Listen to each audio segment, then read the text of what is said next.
வணக்கம் ஃப்ரெண்ட்ஸ். இது சூரியன் ஃபோன். உங்க சூரியகுமார். இப்பதான் முறை நம்ம சேனல் பாருங்க. மறக்காம சப்ஸ்கிரைப் பண்ணிக்கோங்க. தொடர்ந்து நம்ம சேனல் ஃபாலோ பண்ணுங்க. மறக்காம பெல் ஐக்கனை கிளிக் பண்ணுங்க. அப்பதான் நான் போடுற வீடியோஸ் நோட்டிஃபிகேஷன் வந்துட்டே இருக்கும். இப்போ எதை குறித்து பார்க்க போறோம்னா, ஆ இப்போ வந்து சமீபத்தில வந்து பார்த்தீங்கன்னா, நகராட்சியில, நகர்ப்புறங்கள்ல எல்லாம் தூய்மை பணியாளருக்கு ஒரு 6 விதமான அறிவிப்பு தமிழக அரசு வெளியிட்டாங்க.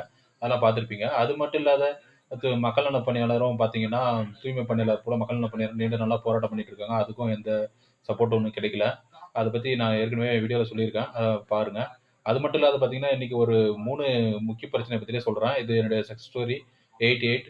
அது சம்மந்தமா நான் கடிதங்கள் கூட வாங்கியிருக்கேன். முதல்ல பார்த்தீங்கன்னா, இப்ப சமீபத்தில வந்து டைப்பிஸ்ட் வந்து அ டை அ லோயர் அப்பர் அப்பர் அதெல்லாம் வந்து டைப்பிஸ்ட் முடிச்சுட்டு அதுக்கு வந்து டைப்பிஸ்ட் எக்ஸாம் எழுதுறதில்ல. அத கூட தடை வாங்குனாங்க. அதுக்கான ஜிஓ வந்து தடை ஜிஓ வந்து வெளியிட்டாங்க தமிழக அரசு. அத நீங்க பார்த்திருப்பீங்க. அது வந்து தடைய நீக்கணும்னு சொல்லிட்டு தமிழக அரசு கோரிக்கை வைக்கிறோம். ஏன்னா எஸ்எஸ்சில வந்து அந்த மாரி தடை இல்ல. எஸ்எஸ்சில வந்து பார்த்தீங்கன்னா, ஸ்டெனோ டைப்பிஸ்ட் வந்து ஆக முடியும். ஆனா வந்து ஸ்டேட் கவர்ன்மெண்ட்ல அத பேன் பண்ணியிருக்காங்க. அந்த தடைய நீக்கணும். அது மட்டும் இல்லாத பார்த்தீங்கன்னா, ஓஹெச்டி ஆப்பரேட்டர் வந்து 2000 ஆண்டுலேருந்து தற்காலிக ஓஹெச்டி ஆப்பரேட்டர் நியமனத்த வந்து தடை செஞ்சிருக்காங்க. அந்த தற்காலிக ஓஹெச்டி ஆப்பரேட்டர் நியமனத்த வந்து ஊராட்சிகள் எல்லாமே மீண்டும் நியமிச்சுக்கலாம் அப்படின்னு சொல்லிட்டு அறிவிப்பு வெளியிடணும். அது மட்டும் இல்லாத பார்த்தீங்கன்னா, வேலைவாய்ப்பு அலுவலகம் மூலமா அப்ரண்டிஸ் ட்ரெய்னிங் எடுக்கிறதுக்கு அரசாணை நிலை எண் 44 வந்து தடையா இருக்கு. அத நீக்கினாங்கன்னா, வேலைவாய்ப்பு அலுவலகம் மூலமா அப்ரண்டிஸ் ட்ரெய்னிங் கூட போக முடியும்.